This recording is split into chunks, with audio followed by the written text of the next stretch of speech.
Hi hello ಎಲ್ಲರಿಗೂ ನಮಸ್ಕಾರ. Welcome back to my channel. ಇವತ್ತು ಶನಿವಾರ ಚಿಕ್ಕಮಗಳೂರು ಜಿಲ್ಲೆ ಮೂಡಿಗೆರೆ ತಾಲೂಕು ಬಣ್ಕಲ್ ಹೋಬಳಿ ಫಲ್ಗುಣಿ ಎಂಬ ಗ್ರಾಮದಲ್ಲಿ ಕೋಳೂರು ಸಾವಿರದ ಶ್ರೀ ಕಲಾನತೇಶ್ವರ ಸ್ವಾಮಿ ದೇವಾಲಯದ ದಿವ್ಯ ರಥೋತ್ಸವ ತುಂಬ ವಿಜೃಂಭಣೆಯಿಂದ ನಡೀತಾ ಇತ್ತು.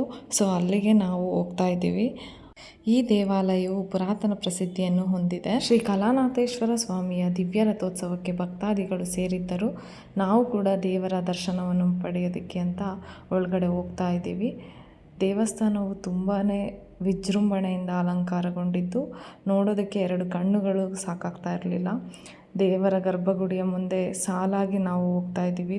ಶ್ರೀ ಸ್ವಾಮಿಯವರ ದರ್ಶನ ಪಡೆದು ಆರತಿ ತಗೊಂಡ್ವಿ. ಜಾತ್ರೆ ಅಂತ ಅಂದಮೇಲೆ ಈ ಥರ ಬೀಡ್ಸ್ ಇಲ್ಲದೆ ಆ ಜಾತ್ರೆ ಇನ್ಕಂಪ್ಲೀಟ್ ಅಂತಲೇ ಹೇಳ್ಬೋದು. ಆ ಮ್ಯೂಸಿಕ್ ಎಲ್ಲ ಇದ್ರೇ ಆ ಜಾತ್ರೆಗೊಂದು ಕಳೆ.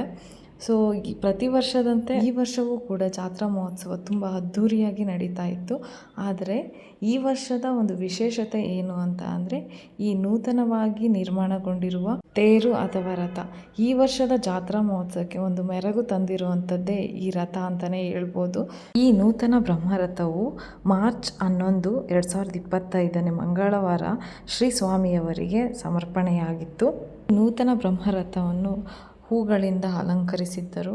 ನೋಡೋದಕ್ಕೆ 2 ಕಣ್ಣುಗಳು ಸಾಕಾಗ್ತಾ ಇರಲಿಲ್ಲ. ತುಂಬಾ ಅದ್ಧೂರಿಯಾಗಿ ಕಾಣಿಸ್ತಾ ಇತ್ತು. ಒಂದು ಜಾತ್ರೆಗೆ ಹೊಸ ಮೆರುಗನ್ನೇ ತಂದಿತ್ತು ಅಂತಲೇ ಹೇಳ್ಬೋದು. ತುಂಬಾ ಖುಷಿ ಆಗ್ತಾ ಇತ್ತು ನೋಡೋದಕ್ಕೆ.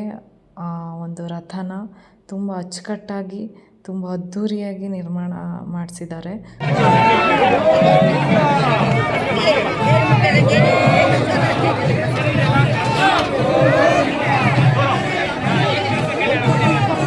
ದೇವರು ಕೂಡ ಈ ರಥದಲ್ಲಿ ತುಂಬಾ ಅದ್ಧೂರಿಯಾಗಿ ಕಾಣಿಸ್ತಾ ಇತ್ತು. ಸೊ ಎಲ್ಲರೂ ದರ್ಶನ ಪಡೆದುಕೊಂಡು, ಜಾತ್ರೆ ಅಂತ ಅಂದಮೇಲೆ ಈ ಥರ ಆಟ ಸಾಮಾನೆಲ್ಲ ಇರಲೇಬೇಕು. ಸೊ ಅದೆಲ್ಲ ಇಲ್ಲ ಅಂತ ಅಂದರೆ ಜಾತ್ರೆನೇ ಅನಿಸ್ಕೊಳ್ಳಲ್ಲ. ಆ್ಯಂಡ್ ಮ್ಯಾಂಡೇಟ್ರಿ ಏನು ಅಂತಂದರೆ ಪುರಿಕಾರ. ಜಾತ್ರೆಗೆ ಹೋದ್ಮೇಲೆ ಪುರಿಕಾರ ತಗೊಳ್ಳದೆ ಬಂದರೆ ಅದು ಜಾತ್ರೆ ಅಂತಲೇ ಅನಿಸ್ಕೊಳ್ಳಲ್ಲ. ಸೊ ಇದು ಮುಂಚೆಯಿಂದನೂ ರೂಢಿ ಇದೆ. ಜಾತ್ರೆಗೆ ಹೋದ್ಮೇಲೆ ಪುರಿಕಾರ ತಿನ್ನಲೇಬೇಕು. ಸೊ ಅದಾದಮೇಲೆ ದೇವರು ರಥದಿಂದ ಇಳಿದು ದೇವಸ್ಥಾನದ ಒಂದು ಸುತ್ತ ಪ್ರದಕ್ಷಿಣೆ ಬರ್ತಾಯಿತ್ತು. ಶ್ರೀ ಕಲಾನಾಥೇಶ್ವರ ಸ್ವಾಮಿಯ ದರ್ಶನ ಪಡೆದು ಪುನೀತರಾದ್ವಿ ಅಂತಲೇ ಹೇಳ್ಬೋದು. ಸೊ ಇದಾಗಿತ್ತು ನಮ್ಮ ಗ್ರಾಮದ ಜಾತ್ರೆಯ ಕತೆ. ಈ ವಿಡಿಯೋ ನಿಮಗೆ ಸ್ವಲ್ಪನಾದರೂ ಇಷ್ಟ ಆಗಿದ್ದರೆ ದಯವಿಟ್ಟು ಒಂದು ಲೈಕ್ ಕೊಡಿ ಹಾಗೂ ನನ್ನ ಚಾನಲ್ನ ಸಬ್ಸ್ಕ್ರೈಬ್ ಮಾಡ್ಕೊಳ್ಳಿ. ಇದೇ ರೀತಿ ಮತ್ತೊಂದು ವಿಡಿಯೋ ಜೊತೆ ನಿಮಗೆಲ್ಲ ಸಿಗ್ತೀನಿ ಅಂತ ಹೇಳ್ತಾ ಅಲ್ಲಿವರೆಗೂ take care. Bye. Thanks for watching.